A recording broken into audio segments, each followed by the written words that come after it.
Bismillah. Assalamualaikum warahmatullahi wabarakatuh. Innal hamdalillah nahmaduhu wa nasta'inuhu wa nastaghfiruh wa na'udzu billahi min syururi anfusina wa min sayyiati a'malina. May yahdihillahu fala mudilla lahu wa may yudlil falan tajida lahu waliyan mursyida. Asyhadu an la ilaha illallah wahdahu la syarika lah, lahul mulku wa lahul hamdu wa huwa ala kulli syai'in qadir. Wa asyhadu anna Muhammadan abduhu wa rasuluhu la nabi wa rasula ba'da. Allahumma salli wa sallim wa barik ala nabiyyina Muhammadin wa ala alihi wa sahbihi wa mawala wa la hawla wa la quwata illa billah. Allahumma ya muallim Dawud alimna wa ya mufahhim Sulaiman fahimna. Allahumma faqihna fid din wa alimna ta'wil. Bapak Ibu yang dirahmati Allah SWT, kebersyukuran adalah sebuah keniscayaan, dan salawat serta salam semoga senantiasa tercurah ke hadirat Rasulullah SAW, berikut para keluarga, sahabat, dan para pecinta risalah syariat beliau hingga akhir zaman. Dan mudah-mudahan kita yang hadir pada kesempatan subuh hari ini bisa menjadi bagian dari golongan orang-orang yang mendapatkan syafaat beliau kelak di akhirat. Amin. Amin. Teriring doa agar senantiasa seluruh pengurus dan jamaah Masjid Az-Zumar ini senantiasa Allah limpahkan hidayah, inayah, iradah, dan juga ma'unahnya, sehingga setiap kita menjadi orang-orang yang diistiqomahkan oleh Allah Tabaraka wa Ta'ala di dalam menjalankan keislaman kita hingga menjemput husnul khatimah dan kembali berkumpul di surga sekeluarga. Amin. Kita masuk ke bahasan bab sholat sunnah, karena bab sholat wajibnya kita sudah tuntaskan, berikut dengan beberapa hal yang bisa kita kerjakan di luar sholat. Di sholat sunnah ini disebutnya sebagai sholat tatawu atau sholat nawafil, atau ada yang menyebutnya sebagai mandubah atau rogobah. Ini masalah istilah saja. Jadi kalau namanya sholat sunnah berarti sifatnya tidak wajib. Nah, saya mulai dari ada rawatib, ya, qabliyah ba'diyah, yang sebetulnya tidak ada dalam istilah Rasulullah SAW sisi penamaannya, karena penamaannya itu datang dari ulama kita untuk memudahkan kita mengerjakannya di saat kapan. Contoh misalnya sholat syukur wudhu, itu istilah ulama kita. Kalau di Rasulullah SAW justru melihat bagaimana Bilal mengerjakan itu.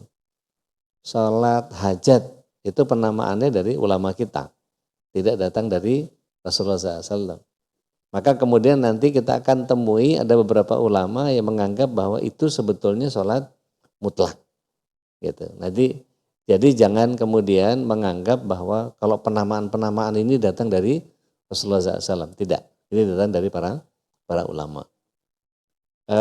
Duha, ya, syukur wudhu, tahiyat masjid, di antara dua azan, istikharah, id, ya, khusuf dan kusuf, salat mutlak, salat hajat, salat taubat, tahajud, qiyamul lail, witir, dan lain-lain.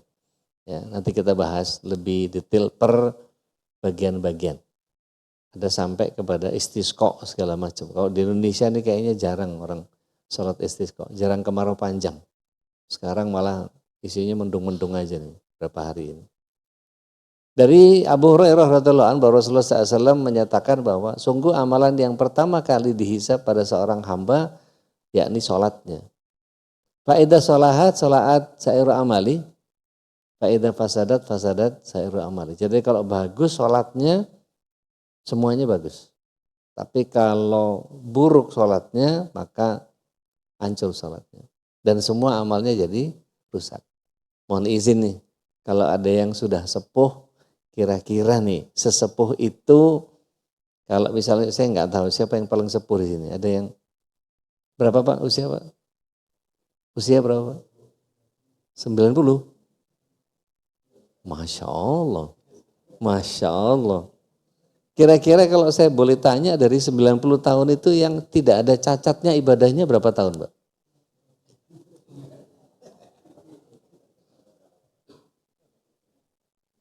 Kalau kita tanya diri kita sendiri nih, kira-kira yang nggak ada cacatnya, sholat khusyuk terus gitu, nggak ada kelirunya, nggak ada salahnya, nggak ada mikir macam-macam gitu, kira-kira berapa kali atau berapa tahun? Apa sampai sekarang belum ada yang benar? Jadi kalau itu saja kemudian jadi patokan, maka beruntunglah kita yang hidup di zaman umatnya Rasulullah SAW. Kenapa? Karena amalan-amalan salat sunnah kita menyempurnakan amalan wajib. Duh, kurang apa coba? Ini yang enak. Maka di hadis ini dikatakan awalu ma yuhasabu fi abdihi yaumal qiyamah as-shalah. Jadi kalau kemudian kalau dia punya salat-salat sunnah ini menjadi, kalau para ulama kita menyatakan menjadi penyempurna dari salat wajib yang berantakan tadi itu. Yang enggak ada sempurnanya tadi itu. Tapi kalau kita ditanya masing-masing gitu ya, umur ada yang ber-40 mungkin 30 mungkin, kalau ditanya nih dari 30 tahun itu yang enggak ada cacatnya berapa lama? Kalau model kayak Pak Mansur gitu mungkin banyak lah ya. Enggak tahu. Model kayak Pak Nanang gitu itu banyak tuh. Banyak apanya nggak jelas. Banyak salahnya apa banyak benernya nih. Nah ketika kita tahu bahwa amalan wajib kita kemudian ada cacat-cacatnya, maka kita punya mekanisme sholat sunnah sebagai penyempurna. Nah, ini hebatnya amalannya umat Rasulullah SAW ini menjadi nyaman semua. Maka dari Jabir dikatakan bahwa Rasulullah SAW kalau salah seorang di antara kalian telah menunaikan sholat di masjidnya, maka hendaklah ia memberikan jatah sholat bagi rumahnya. Nah ini sholat sunnah, rawatib, ya, itu dikerjakan di rumah. Nah alhamdulillahnya kalau masjid yang mengerti atau DKM yang paham, maka mereka memberikan rentang waktunya itu kalau di Saudi Bapak Ibu, Masjidil Haram Mekah dan Madinah, itu rentang antara azan pertama sampai qomat itu paling sebentar 20 menit. Itu kadang-kadang bisa setengah jam. Sehingga orang bisa mengerjakan banyak sholat di situ. Dan di antara azan dan qomat itu kan ada doa yang mustajab. Makanya kemudian kalau kita berikan selah, luar biasa itu. Nah saya pernah menemui satu masjid azan maghrib Pak. La ilaha illallah. Allahu Akbar, Allahu Akbar. Langsung qomat Pak. Waduh. Kehilangan kesempatan banyak banget kita. Padahal ada orang yang mungkin dari jauh, baru wudhu, mungkin dia musafir, mungkin kan nggak pernah tahu gitu. Masjid apalagi kalau masjid-masjid di jalan raya gitu. Itu sebaiknya nggak melakukan itulah. Itu mungkin nggak tahu inisiatif dari marbotnya, apa dia sakit perut apa gimana nggak ngerti. Soalnya ada di mana di Kelapa Gading kalau nggak salah Al Musyawarah itu sampai ada tulisan yang boleh qomat adalah muazin, tidak boleh jamaah. Sampai tulis gitu. Mungkin karena kalau subuh biasanya Pak, ada orang yang kepengen berangkatnya cepat gitu, biar sama nunggunya, dia datang dari belakang, tahu-tahu ya, Allahu Akbar lah. Iya, itu ngaco-ngaco begitu. Jadi Rasulullah SAW katakan begini, khairu sholata fi buyutikum, sebaik-baik sholat itu illal maktubah, wajib. Berarti kalau pria sholatnya di mana? Masjid. Kalau perempuan bagusnya di rumah. Boleh ke masjid, boleh Bu, nggak usah tersinggung Bu. Boleh ke masjid boleh. Boleh. jangan kalian larang istri-istri kalian ke masjid. Gitu. Maka melarangnya pun dilarang. Maka jatah sholat di rumah itu sebaiknya didirikan juga. Karena Rasulullah SAW menyatakan jangan kalian jadikan rumah kalian seperti kuburan. Nggak ada sholatnya, nggak ada baca Qur'annya. Gitu. Jangan sampai kayak begitu. Maka dikerjakan sholat sunnah di rumah itu karena sebaik-baik sholat dikerjakan di rumah kecuali sholat wajib. Nah ada sholat yang sifatnya mutlak, ada yang sifatnya muqayyad. Apa itu mutlak muqayyad? Kalau sunnah ini dibagi menjadi mutlaqah dan muqayyadah. Mutlaqahnya adalah yang dikenal sebagai sholat sunnah rawatib, yaitu yang dikerjakan sebelum dan sesudah sholat wajib. Nanti kita akan belajar bagaimana ketika kita ada di satu posisi yang kita longgar, tetapi karena jaraknya safar, maka kita tidak kerjakan itu untuk kegiatan sunnah-sunnah yang lain. Ini kita bicara ideal dulu, ya, bicara kita di tempat kita sebagai orang yang mukim. Kemudian dia terdiri dari dua bagian, ada yang muakkad yang ditekankan atau Rasulullah SAW sering mengerjakannya, dan yang kedua ghairu muakkad yang tidak ditekankan atau Rasulullah SAW jarang mengerjakannya. Contoh, kalau yang muakkad ada 12, yang ghairu muakkad ada 6. Jadi total kalau dikerjakan semua, kata Rasulullah SAW itu hadis riwayat At-Tirmidzi, man sholata isnata asr, barang siapa mengerjakan 12 fi yaumil wal lailah, di siang hari dan malamnya, buniyallahu lahu baitu fil jannah, Allah akan membangunkan istana baginya di surga. Kemudian di hadis riwayat At-Tirmidzi dijelaskan arba'a raka'atin qabla sholatud duhur, 4 rakaat sebelum duhur, wa raka'atin ba'daha, 2 rakaat setelahnya. Nah yang 4 ba'da duhur itu yang ghairu muakkad. Yang nanti kita lihat, oh ternyata Rasulullah SAW menyatakan akan terhindar dari neraka. Tapi jarang dilakukan sama Rasulullah SAW. Kemudian raka'atin ba'da sholatul maghrib, wa raka'atin ba'da sholatul isya, wa raka'atin qabla sholatul fajr. Yang tidak disebut sama Rasulullah SAW apa? Arba raka'atin qabla sholatul asr. Ini mendatangkan rahmat. Artinya apa? Ini ghairu muakkad. Jarang dikerjakan sama Rasulullah SAW. Sesekali dikerjakan sama Rasulullah SAW. Jadi antara 4 rakaat di ba'da zuhur sama 4 rakaat di sebelum asar. Nah ini yang kemudian tidak tercatat sebagai muakkad. Rawatib ini adalah sholat sunnah yang dilakukan sebelum atau sesudah sholat 5 waktu. Lagi-lagi disclaimernya adalah saya bicara tentang kita masih dalam keadaan ideal.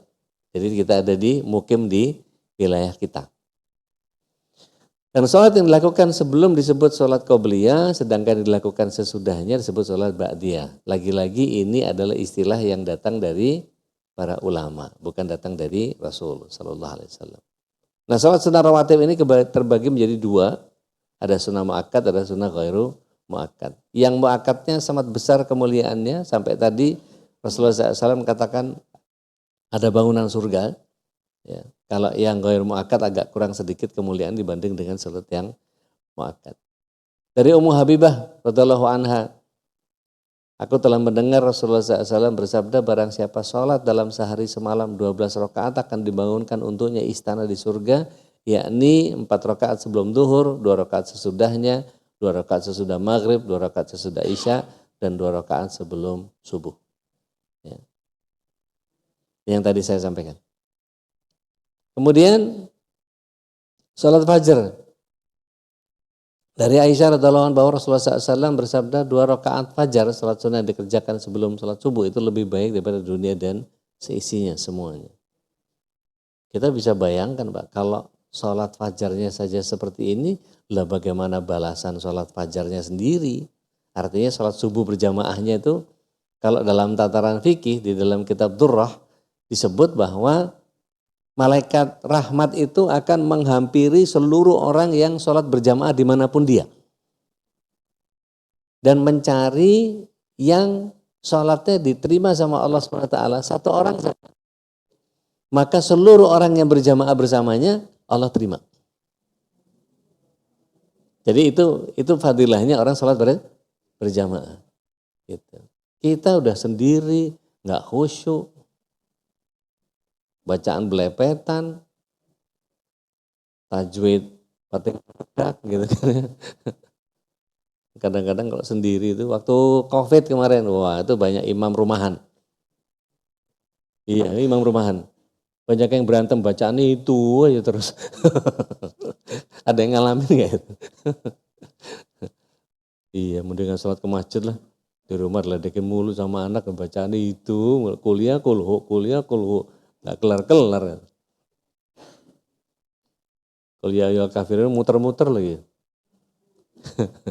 Bundel.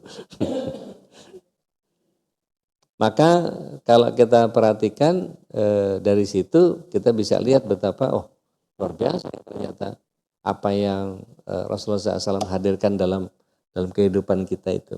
Dan tidak berhenti sampai di situ Bapak Ibu yang dirahmati Allah SWT. Ketika dalam tataran fikihnya itu dicari sama Muhammad siapa yang paling bagus tajwid, maka semua yang berjamaah bersamanya disetarakan. Mana yang paling tartil, mana yang paling khusyuk, mana yang paling tumakninah, maka semua dianggap setara dengan beliau. Itu enaknya kemudian kita salat berjamaah. Dan tidak berhenti sampai di situ, dikalikan tidak hanya 27, tapi juga dikalikan banyaknya orang. Kali 27 kali banyaknya orang. Kebayang nggak Pak? Ada orang yang paham itu kemudian kepengen banget sholat di Masjidil Haram. Di Palestina 500. Di Nabawi 1000. Di Masjidil Haram Mekah 100.000. Masya Allah. Masya Allah Pak. Makanya banyak orang yang benar-benar nabung mau umroh. Salah satunya itu motivasinya. Karena kalau orang yang nggak kepengen miskin, itu umroh Pak. Bingung ya? Maksudnya nabung gitu, ngotot buat umroh. Nanti setelah umroh itu pasti dilipat gandakan sama Allah SWT. Hadisnya begitu bilang. Kalau boleh saya lompat sedikit ini, sebentar. Ini fadilahnya umroh ini Pak.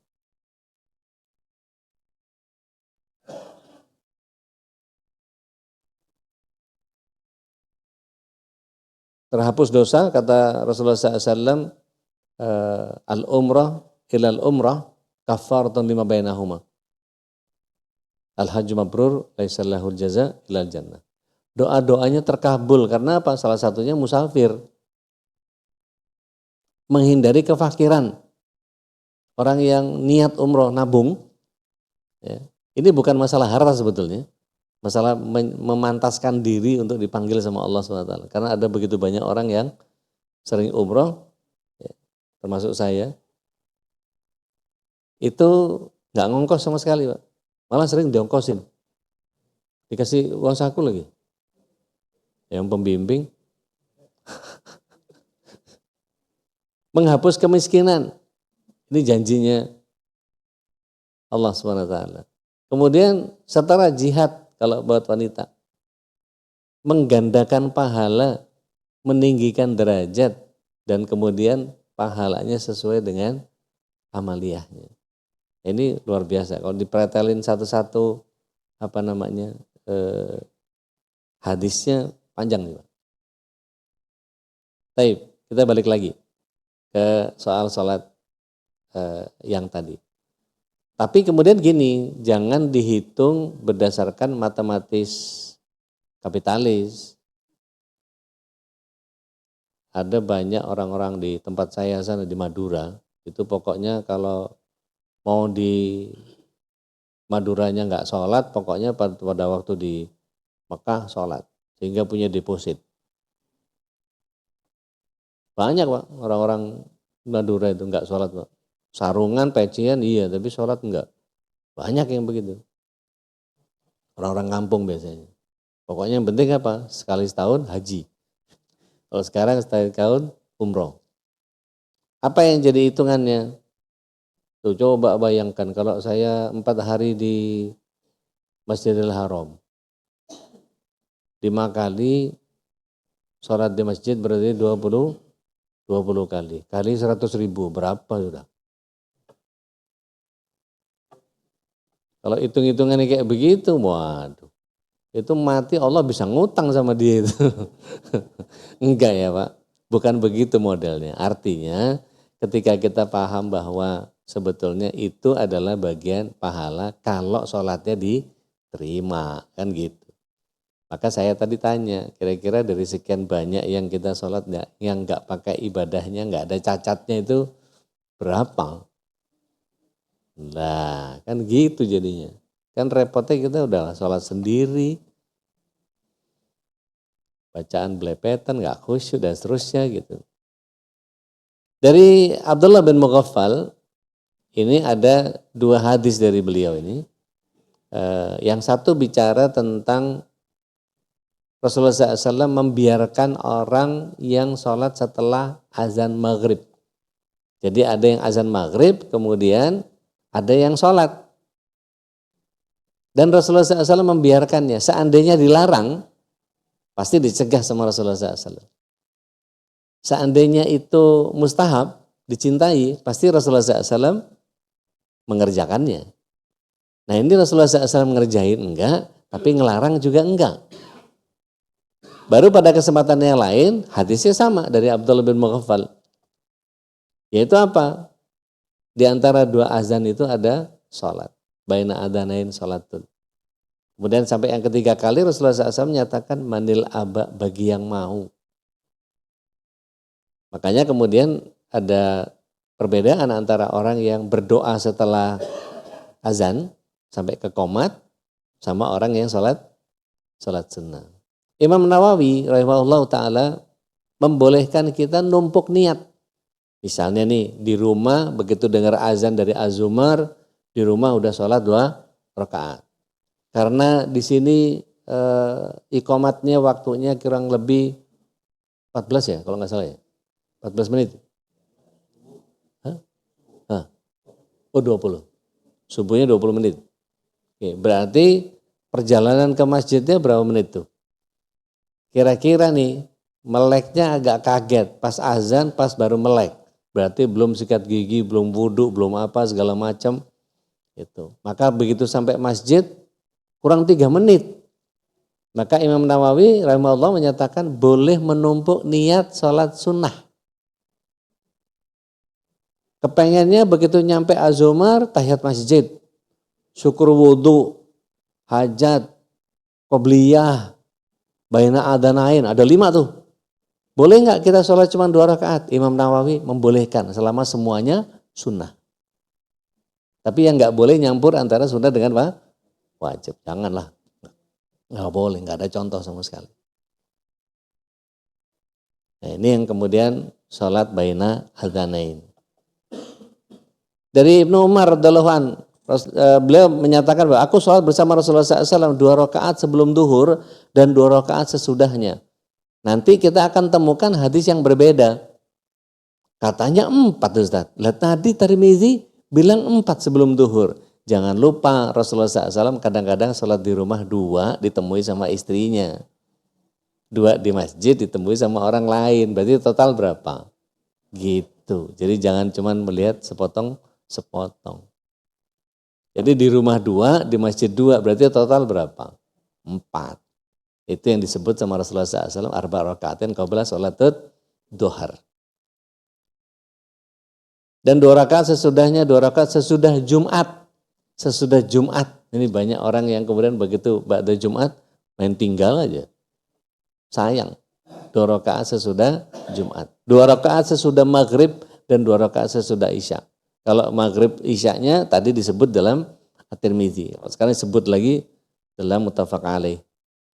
Dari Ummu Habibah radhiyallahu anha Rasulullah SAW bersabda, barang siapa yang menjaga 4 rakaat sebelum duhur, dan 4 rakaat sesudahnya Allah mengharamkan dari api neraka. Ini yang saya bilang tadi, ghairu muakkad, jarang dilakukan sama Rasulullah SAW.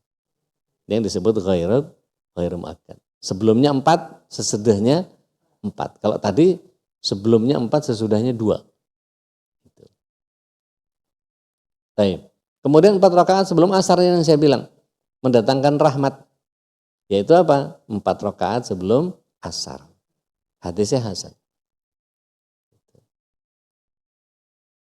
Jadi artinya ketika tadi saya bilang ada orang yang ingin mengerjakan sholat sunnah, maka kalau ditanya 4 rakaat kaifiahnya gimana Ustadz? Rasulullah SAW menyatakan mathna, dikerjakan 2 salam, 2 salam. Meskipun 4 berarti 4-nya yang dipisah, 2 salam, 2.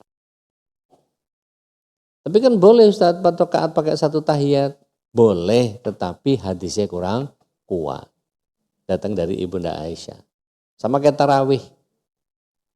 Tarawih itu masna-masna atau arba-arba. Nanti kita ketemu sama yang mengerjakan 4-4-3. Udah kayak formasi bola.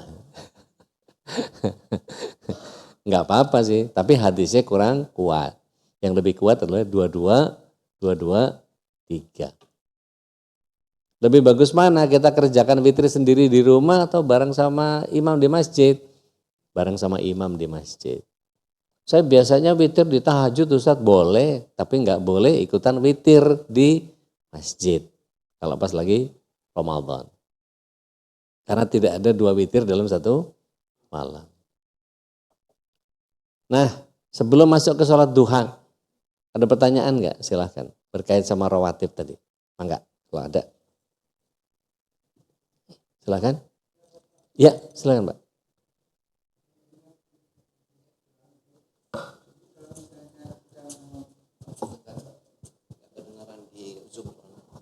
Bismillahirrahmanirrahim.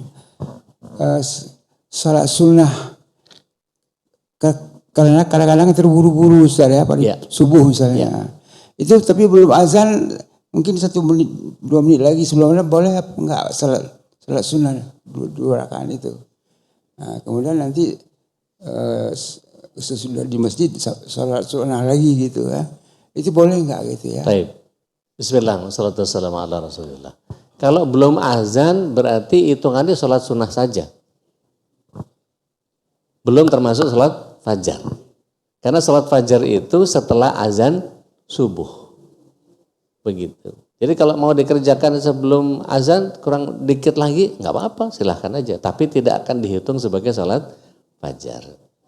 Setelah azan baru kita sholat 2 rakaat. Niatkan untuk sholat fajar, insya Allah dapat. Seperti itu, wallahu a'lam. Yang lain ada? Ibu? Baik.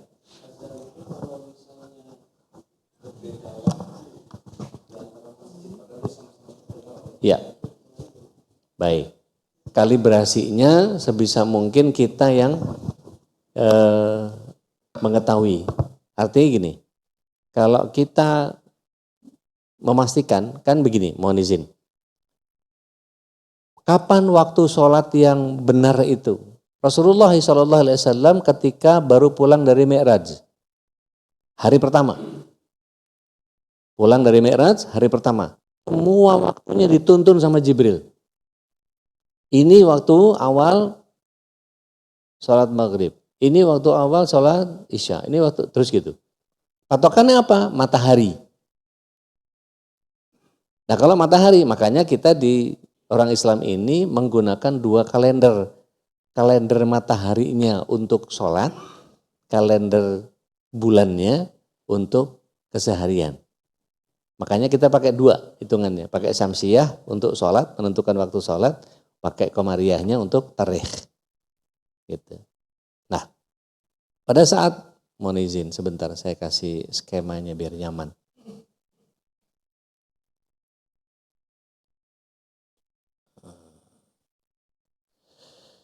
Allahumma shalli ala Muhammad.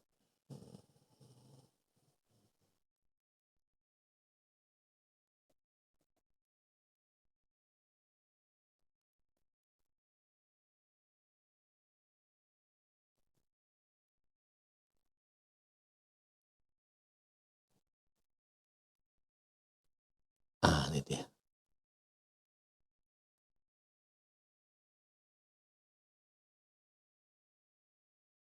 Ini Pak. Jadi Rasulullah SAW ketika hari pertama, ya, hari pertama datang dari Mi'raj, maka Jibril mendatangi beliau di awal waktu sholat. Jadi ketika matahari sudah tepat di atas kepala kita, haram sholat. Begitu dia bergeser dari zawalnya, sudah ada bayangan, maka masuk sholat zuhur. Ketika bayangan mataharinya sejajar dengan tingginya tonggak, tinggi benda, panjangnya sama, maka masuk waktu asar. Ketika mataharinya masuk ke ufuk, masuk ke cakrawala, jadi bulatan, mohon izin, nggak bisa dipindah ini. Tak pikir bulatan bisa dipindah. Bulatan matahari, kurvanya matahari, itu masuk ke cakrawala, begitu nempel, tek, maka kemudian masuk proses huruf. Huruf, haram sholat, begitu masuk terakhir, tes, baru maghrib. Pada saat mataharinya masih bersinggungan dengan ufuk, haram sholat. Begitu masuk tes, merah, baru kita sholat maghrib. Merahnya hilang, tep, gelap, tidak ada merah sama sekali, masuk isya. Bisa dipahami ya? Nah, besok paginya, nah ini ada yang namanya fajar sodik sama fajar kedzib. Fajar kedzib yang mana? Yang merahnya cuman remang-remang, tipis. Nah itu belum masuk fajar. Yang fajar sodik yang mana? Seperti ekor bulu rubah, merahnya itu kelihatan gitu. Nah itu masuk waktu fajar. Makanya kalau repot buat kita yang lagi naik pesawat, pagi pesawat jam 4 dari Jakarta, jam 6 sampai Manokwari. Wah itu pasti cepat banget itu. Dari Makassar ke Manokwari kan mataharinya adep-adepan itu, kejar-kejaran. Itu bisa nggak dapat sholat nggak bisa sholat sempurna di masjid tuh. Masjid mana turun udah jam 6. Mau nggak mau kita sholat di pesawat. Dan kita tuh nggak boleh sholat di atas pesawat. Harus di dalam. Loh, iya loh Pak, nggak boleh sholat di atas pesawat itu. Banyak orang melakukan sholat di atas pesawat, mana boleh. Di dalam pesawat, di atasnya nggak boleh. Nggak usah dipikirin lah, emang gitu. Baik. Ketika mataharinya sudah mulai nongol, kurva mataharinya bulatannya sudah nongol di ufuk, maka prosesnya proses syuruk. Syuruk, begitu lepas tes, baru kita sholat isyraq. Jadi syuruk itu prosesnya. Sholatnya sholat isyraq. Yang kata Rasulullah SAW, kalau kita zikir seperti ini kan majelis zikir, atau kita baca Quran, atau kita baca zikir pagi, begitu lepas jam 5.30, berarti 7 menit lagi, 8 menit lagi. Sudah masuk syuruk. Tapi apakah ketika masih ada pengajian gini, ibu, bapak sudah boleh sholat isyraq? Belum. Kenapa? Karena Rasulullah SAW menyatakan apabila engkau telah menyelesaikan zikirmu, nah majelis zikir belum selesai kok malah. Kadang-kadang ada yang kaku, Pak. Wah ini 5.30, maka nggak enak dia. Keluar, tiba-tiba sholat isyraq. Lah, belum waktunya. Wong zikir masih gitu. Ada yang begitu Pak. Iya karena enggak paham. Makanya kita kasih paham. Nah di hari yang kedua, Rasulullah SAW pulang dari Mi'raj, Jibril alaihissalam mendatangi beliau di akhir waktu.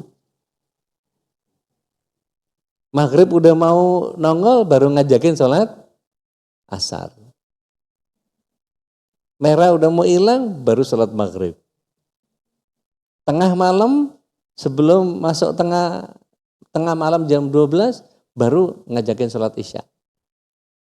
Subuh udah mau naik matahari ngajakin sholat subuh. Duhur udah mau nempel ke mataharinya gitu. Pokoknya di akhir waktu begitu terus. Maka Rasulullah SAW tahu kapan waktu awal, kapan waktu akhir. Karena 2 hari setelah pulang dari Isra Mi'raj diajari sama Jibril alaihissalam. Kurang lebih begitu Pak. Ya. Ya.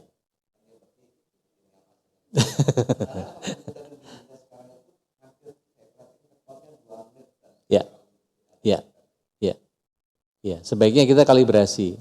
Saya lupa sekarang itu waktu kalau nggak salah 103 itu masih menandakan sudah mohon izin. Saya coba praktek sekaligus ini. Allahumma shalli ala Muhammad.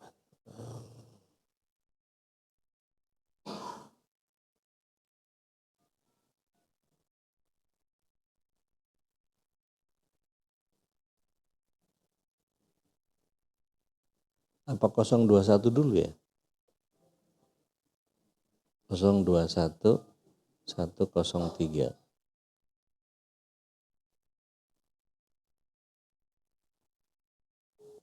Oh enggak. Dulu ada 103 itu dipakai buat Telkom untuk kita kalibrasi waktu. Bila gong berbunyi, maka saat ini adalah pukul 8 menit kesekian, detik kesekian. Itu ada. Nah kalau sekarang kalibrasinya lihat, kalau kita ini agak kerepotannya karena tadi kalibrasi waktunya kemudian menjadi patokannya sama jam. Nah itu sama tuh. Kalau jam yang di komputer atau di HP sekarang sudah terkalibrasi. Gitu. Sejak tahun 2000 Y2K itu. Gitu. Jadi kalau misalnya ini masalah kebijakan dari tiap-tiap DKM sih ya. Tapi kalau kita pakai yang punyanya Taukoli jamnya itu sudah terkalibrasi dan itu sama. Nggak bisa dimundurin dari sisi jamnya. Tapi yang bisa dimajuin mundurin adalah waktu untuk nunggu ikomatnya. Gitu. Jadi sebaiknya yang mana milih waktu itu yang kita samperin masjidnya. Jadi kira-kira kalau Azumar yang azan siapa dihafalin aja. Soalnya kadang-kadang modulnya beda-beda kan. Kalau di Jawa Tengah agak susah Pak. Hampir semua ada batuknya. Allahu Akbar, Allahu Akbar. Banyakan batuk daripada azannya. Iya, kadang-kadang kesian. Ini anak-anak mudanya pada kemana? Ada yang khas. Kalau daerah Sunda tarikannya beda lagi Pak. Baik. Ada lagi? Ya, silakan. Waalaikumsalam warahmatullahi wabarakatuh.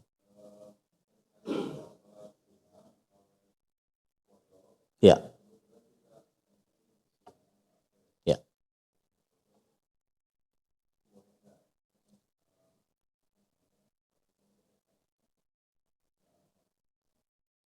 Ya. Baik. Bismillah.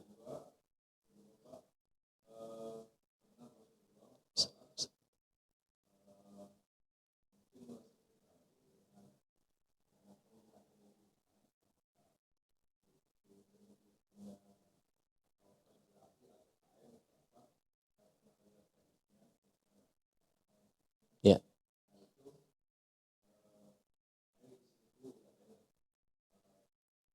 Suruh ngelepas. Ya. Gambar. Taib. Taib. Bismillah. Salatu wassalamu ala Rasulillah. Yang pertama,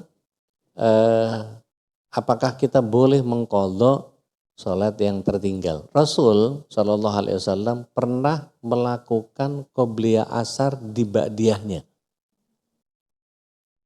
Tadi saya katakan qobliyah asar jarang dilakukan atau ghairu muakkad. Tetapi satu ketika itu Ibunda Aisyah bertanya kepada Rasulullah SAW, bukankah engkau melarang ba'diyah asar sama ba'diyah subuh? Maka Rasulullah SAW katakan, aku tadi tidak sempat sholat sebelum asarnya. Berarti beliau mengkodok sholat qobliyah asarnya. Jadi boleh? Boleh. Gitu. Contoh misalnya gini, kita nggak sempat begitu ke masjid tadi modelnya, telat. Begitu ke masjid telat, waduh nggak sempat qobliyah fajar. Gitu. Sholat fajar, qobliyah subuh. Maka boleh kita mengerjakan setelah sholat, boleh. Cuman buat yang paham aja. Tapi kalau nggak paham nanti sangkain ba'diyah, jelasin lagi, repot lagi, gitu. Mendingan pulang kerjakan di rumah.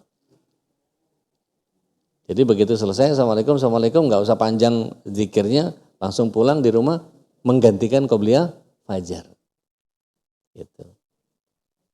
Dan kalau misalnya kita udah sama-sama paham begini, udah tahu ilmunya, maka jangan kaget kalau tiba-tiba di antara kita nanti begitu dia datang telat subuh, nggak sempat qobliyah, tiba-tiba begitu selesai kita sholat subuh berimam berjamaah, maka dia mundur sedikit, dia sholat 2 rakaat. Jangan dimarahin. Mana ada ba'diyah subuh? Dalam kitab Al-Um halaman 69 nggak boleh. Wah, padahal sebetulnya yang dia lakukan adalah qada yang belum tertinggal tadi. Allah alam. Itu yang pertama. Yang kedua, itu kemarin kita udah bahas pada saat Rasulullah SAW di rumahnya Ibunda Aisyah. Ibunda Aisyah itu masang kain sebagai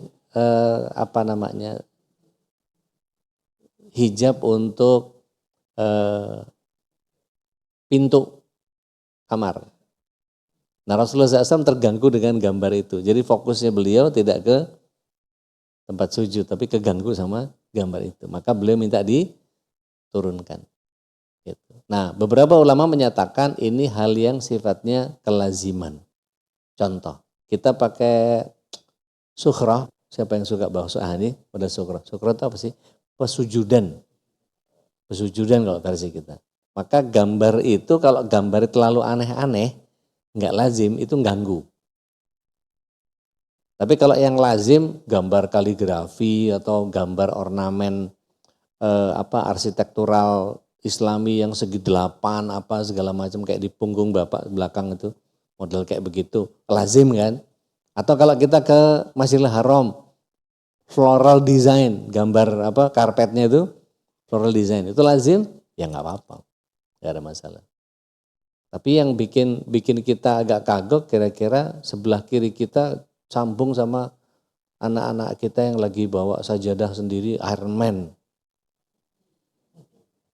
Anak perempuan Hello Kitty gitu. Wah itu yang ganggu kan yang begitu. Makanya anak-anak ada di soft belakang.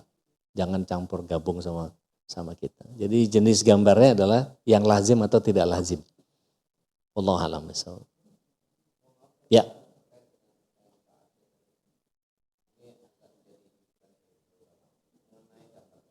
Ya.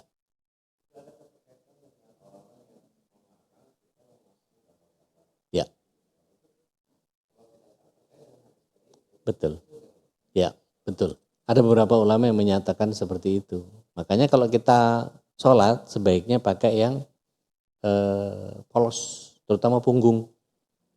Kan kalau pakai batik sidomukti gitu Pak, wah itu orang di belakang tuh gimana opo buntutnya dawa, tapi ndase cilik, itu malah mikir orang ini batik opo, malah ngeliatin batik dia. Atau kadang-kadang ada orang yang kadang-kadang mohon maaf pakai sarung nggak dibalik mereknya kan, iya jadi kebaca tuh yang Wadimor lah, yang Gajah Duduk lah, Cap 2 Mangga lah, apa segala macam, iya BHS Tax, iya itu produsennya yang sengaja Pak, bukan kitanya. Tapi kalau kita bisa nggak ngumpetin itu, nggak usah ditampilin di situ. Artinya kalau ada yang ngerti kan panjang itu ada istilahnya tumpal Pak. Tumpal itu kalau kain panjang muter itu ada bagian yang memang khusus untuk bagian belakang.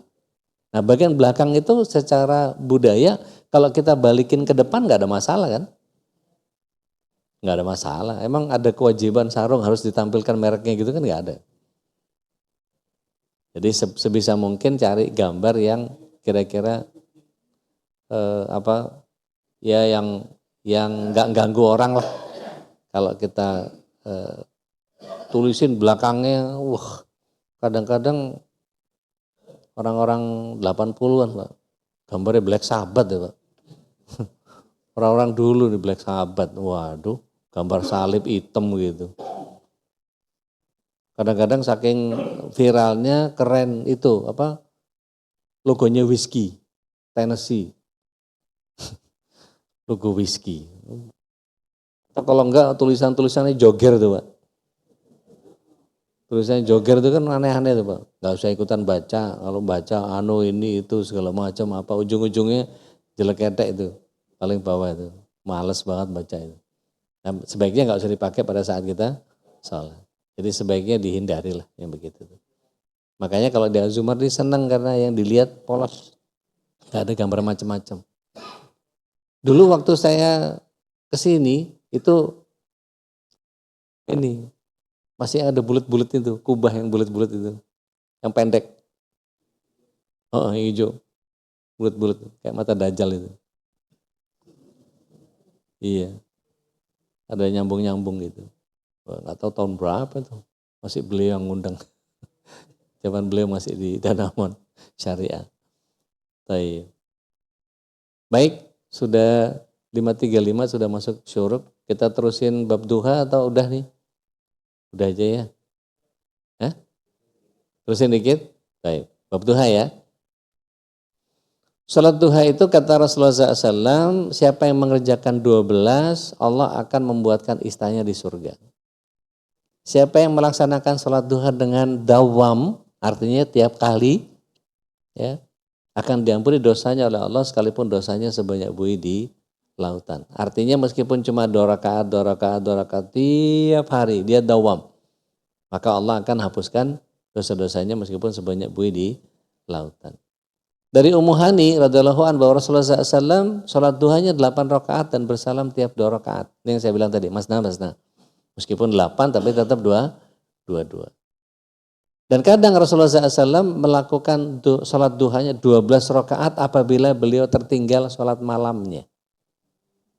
Jadi kalau tahajudnya 11 rakaat ketinggalan, beliau mungkin dalam kelelahan atau apa, maka beliau ganti di duhanya 12 rakaat.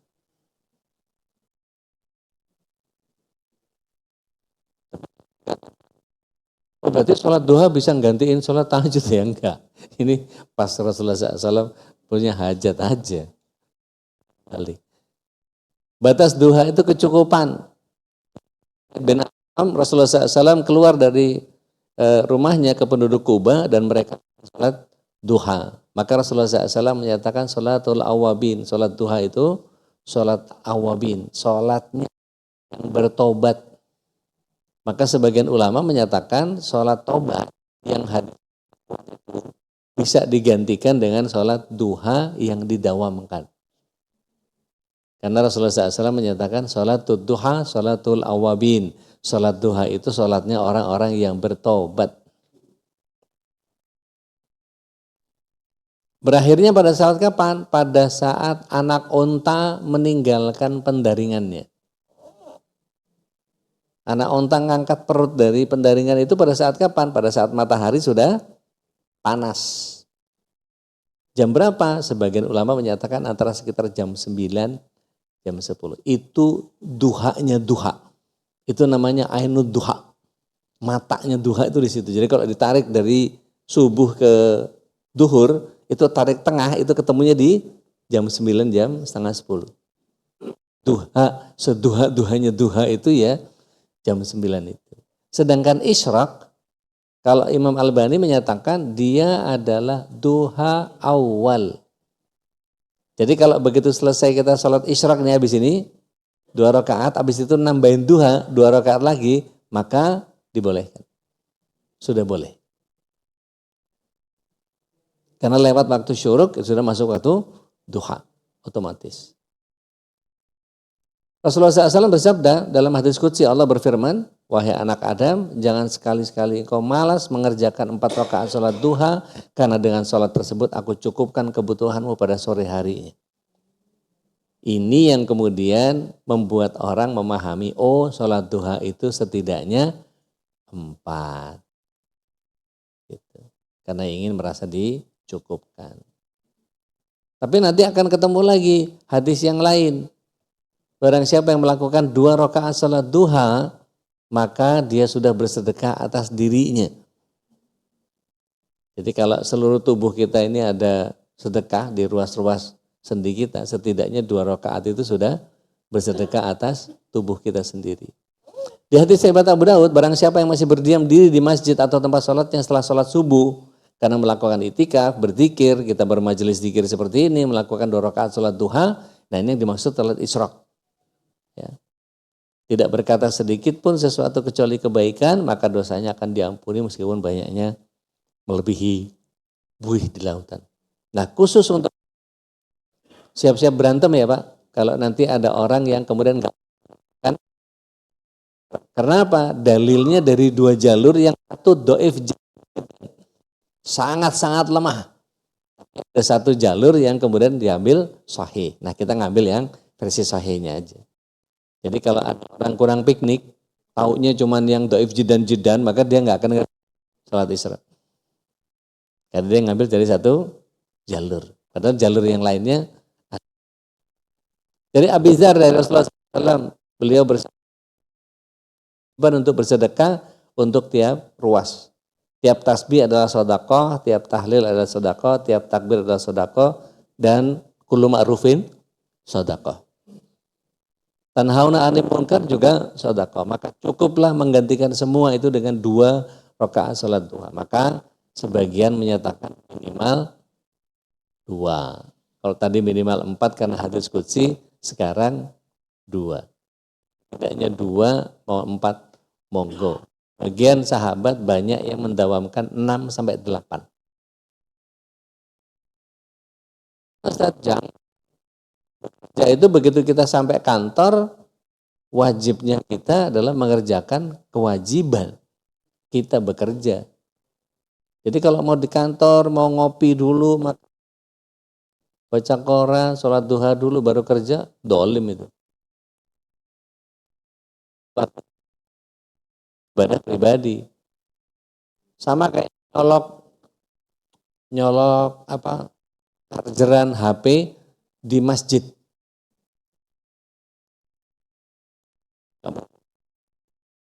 HP urusan pribadi atau urusan pribadi? Tidak boleh. Karena tanahnya tanah wakaf. Mesti minta izin. Mesti minta izin. Hah? Kenapa? Ya kalau dia nggak di masjid ya nggak apa-apa, dia diwakafkan di atas masjid, nggak apa-apa. Memang ada marbot di situ ada. Atau setidaknya dari DKM punya kebijakan bahwa free to charge, tulis nggak apa-apa. Mau ngecas silahkan, memang ada kebijakan. Kita ke Masjidil Haram ikut ngecas nggak boleh, itu wakaf itu. Wakaf untuk umat lah. Handphone kan pribadi. Tidak boleh. Kalau minta izin. Taib. Assalamualaikum. Pak, maaf Pak. Silakan Ibu. Dimaafin. Maaf Pak. Ya, dimaafin Bu. Aku izin Pak. Saya mau bertanya Pak. Silakan Ibu. Kalau kami setelah kajian itu biasanya kan salat isyraq ya Pak. Ya. Saya suka lihat itu dulu tuh di dinding masjid, ada juga karena kita kan nggak langsung di time itu. Berikutnya ada juga di situ ditulis awal dari duha. Ya. Yang saya mau tanya, apakah isyraq dulu setelah itu kita salat awal duha? Ya, Ibu betul. Iya. Isyraq dulu baru duha. Jadi sebetulnya itu catatannya gini Bu, isyraq itu adalah awal duha. Iya. Jadi kalau Ibu setelahnya mau sholat duha, monggo. Karena isyraq itulah awal duha. Jadi yang dimaksud awalud duha huwal isyraq. Imam Albani yang menyatakan. Gitu Ibu. Jadi kalau Ibu sholat isyraq, Iya. Ibu akan dapat pahala haji dan umroh sempurna yang tamatan 3 kali itu. Iya Pak. Nah setelah itu Ibu duha, maka Ibu ambil yang fadilah yang tadi. Iya. Sedekah yang buat dua Buat diri sendiri. rakaat, buat diri sendiri itu. Iya. Begitu. Iya. Paham ya Bu? Baik, terima Baik. kasih Pak Dengan Ustadz. senang hati Ibu. Baik. Terakhir, ini doanya.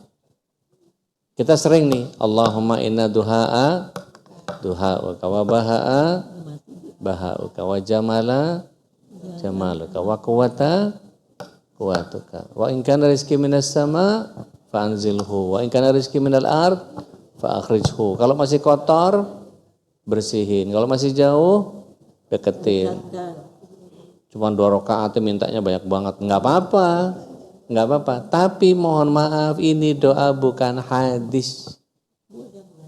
Jadi jangan menganggap bahwa doa ini datang dari Rasulullah sallallahu alaihi wasallam. Ini dari para ulama. Jadi apa enggak boleh Ustaz doa ini? Boleh. Boleh, enggak ada masalah. Tapi jangan pernah menganggap ini datang dari Rasulullah SAW. Tidak setiap doa harus datang dari Rasulullah SAW. Kalau kita punya hajat yang berbeda dengan Rasulullah SAW, boleh kita pakai bahasa kita sendiri? Boleh. Pakai bahasa Indonesia? Boleh. Nyari yang Sunda getiasa. Ngentikan Jawi nggak sakit. Kok lain mengecil bahasa Minang jadi. Madura nggak sakit.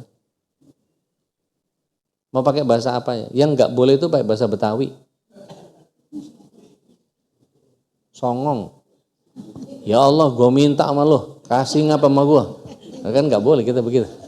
Bercanda. Bercanda. Jadi yang Rasulullah SAW baca setelah duha apa yang katanya konon sholat duha itu mendatangkan rizki. Bapak Ibu mohon izin lihat surat yang itu ayat yang ke-10 sampai 12. Yang dekat sama Quran monggo silahkan dibuka. Surat 71 ayat 10 sampai 12. Ada yang sudah ketemu? Pak Nanang? Belum. Yang sudah ketemu siapa? Surat 71 ayat 10 sampai 12. Ibu-ibu ada? Tolong Bu, mikrofonnya Bu, dibaca Bu. Artinya aja. Surat 70 ayat 71 ayat 10 sampai 12. Silakan. Mikrofonnya dari mana? Bismillahirrahmanirrahim. Maka aku berkata kepada mereka, mohonlah ampunan kepada Tuhanmu, sungguh Dia Maha Pengampun. Terus? Niscaya Dia akan menurunkan hujan yang lebat dari langit kepadamu. Ya, terus? Dan Dia memperbanyak harta dan anak-anakmu, dan mengadakan kebun-kebun untukmu, dan mengadakan sungai-sungai untukmu. Jadi kalau kepengen banyak rizki, banyakin apa? Istighfar. Surat 71 ayat berapa tadi? 10 sampai 12. Maka zikir sahihnya Rasulullah SAW ada 2. Yang satu saya tampilkan, bunyinya hampir mirip. Ini dari Bunda Aisyah. Allahumma fir wa tub alayya innaka antat tawwabur rahim. Ya. Allahumma firli yang satunya. Allahumma firli wa tub alayya innaka antat tawwab. Sama-sama 100. Kalau yang ini dari Bukhari, yang Tawabul Ghafurnya dari Al-Baihaqi. Allahumma firli wa tub alayya innaka antat tawwabur rahim 100 kali. Allahumma firli wa tub alayya innaka antat tawwabul ghafur 100 kali. Wallahu a'lam bishawab. Baik, sampai sini dulu kita sudahi. Mohon maaf Ustaz, ini ada yang nanya dari chat. Boleh. Assalamualaikum Pak Ustaz. Waalaikumsalam. Izin bertanya, apa benar dalam sholat sunnah tidak diwajibkan untuk membaca doa iftitah? Cukup membaca Al-Fatihah saja. Mohon penjelasannya. Terima kasih. Bismillah. Wassalatu wassalamu ala Rasulillah. Iftitah tetap dibaca. Kalau untuk sholat sunnah, kecuali yang tidak baca iftitah itu sholat mayit. Sholat mayit itu kita satu-satunya tidak pakai iftitah. Begitu imamnya Allahu Akbar langsung a'udzubillahi minasyaitonirrajim, Al-Fatihah baca, gak pakai iftitah.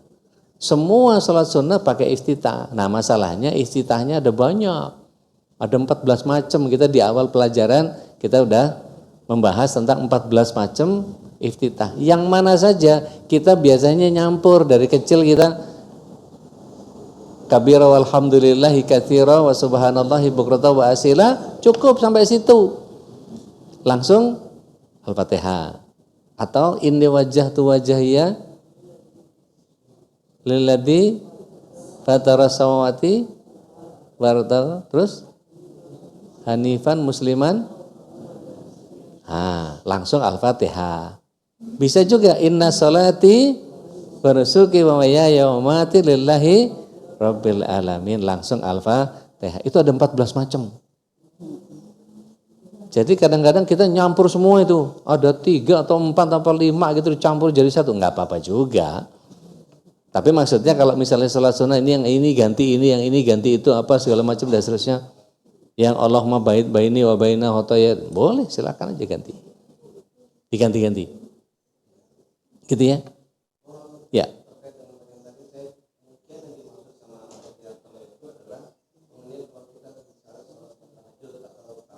Ya.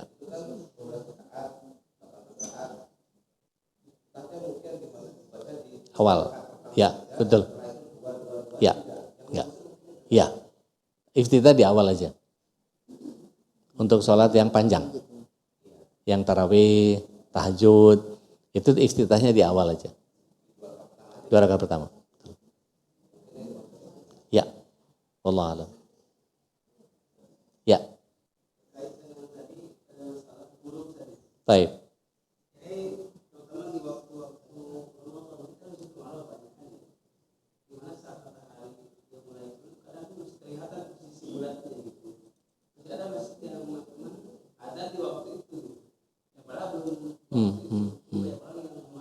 Ya, ya, betul. Iya, sebaiknya memang betul-betul kita tahu pakai waktu yang terkalibrasi, saya bilang tadi. Atau setidaknya kita percaya ada 1 jam atau cari amannya gitu untuk kita lakukan pengamatan. Misalnya nih, udah canggih ada Pak Boy segala macam, cari channel-channel atau yang pengamat-pengamat seperti astronom-astronom yang kemudian posisi matahari saat ini ada di mana, itu ada aplikasinya juga. Kalau misalnya mau rigid begitu gitu ya, nggak mau pakai yang itu, monggo silahkan. Tapi rasanya kalau yang jam yang atau koli, insya Allah aman. Saya karena kenal sama kalibratornya soalnya, gitu. Jadi beliau saya wanti-wanti itu. Jadi saya memang menjaga kawan-kawan itu untuk tetap pakai yang taukoli. Taukoli itu IC-nya online-nya pakai itu tadi, pakai Y2K tadi. Jadi hitungannya nggak bisa dirubah. Tapi kalau jarak komatnya bisa dirubah. Tapi untuk jarak jamnya nggak bisa. Jadi di mana dia posisinya di sini, maka kalau dipindah ke Semarang dia akan geser kurang 2 derajat. Kalau dibawa ke Surabaya kurang 4 dan seterusnya gitu. Itu yang kalau yang dari taukoli. Tapi nggak tahu kalau yang versi Cina-nya nggak tahu saya. Iya kan udah banyak tuh jam-jam azan yang Cina segala macam. Mesti dikalibrasi ulang lagi sih. Begitu. Jadi sebaiknya memang tuntaskan sampai dia betul-betul turun. Ya, ya, betul, betul. Makanya kalau antum disuruh jadi imam di Islandia, ruwet antum. Karena itu mesti nyari yang satu garis bujur. Kemudian kita boleh mengikuti garis bujur yang terdekat. Meskipun matahari masih kelihatan terus, enggak berhenti-berhenti. Wong siklusnya ya kalau lagi musim panas ya matahari terus ada, enggak malam-malam gitu. Kalau di musim dingin matahari enggak ada sama sekali. Muter aja gitu, Pak. Jadi kalau kita lihat ya Islandia lah yang paling parah mah gitu. Kalau di Eropa kan kadang-kadang agak unik ya.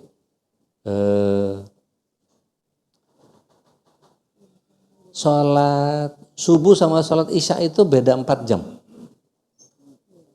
Dekat banget. Jadi kapan mau sholat tarawehnya kan gitu. Taraweh ya belum tidur udah mesti sahur subuh. Wah, ruwet. Alhamdulillah kita di Indonesia ini masih nggak kesulitan lah. Makanya beberapa ulama di sana fatwanya adalah boleh mengikuti garis bujur yang sama sehingga dia bisa kan jaraknya cuma sekitar 12 jam, maksimal 14 jam. Nah itu ada yang sampai 16 jam puasanya.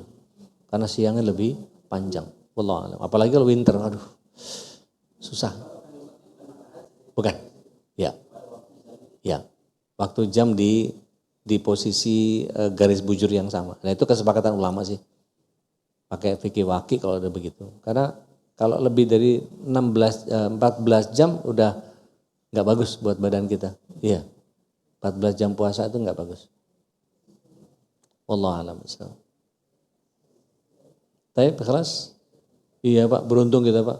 Udah jangan pindah-pindah sini-sini aja. Pokoknya kalau mau pindah misalnya ya cari yang pondok-pondok aja lah. Pondok gede, pondok indah, sama-sama pondok lah. Baik, kita sudahi dengan kafarat majelis. Subhanaka Allahumma bihamdik. Nasyhadu an la ilaha illa anta nastaghfiruka wa natubu ilaik. Kurang lebihnya mohon maaf. Assalamualaikum warahmatullahi wabarakatuh.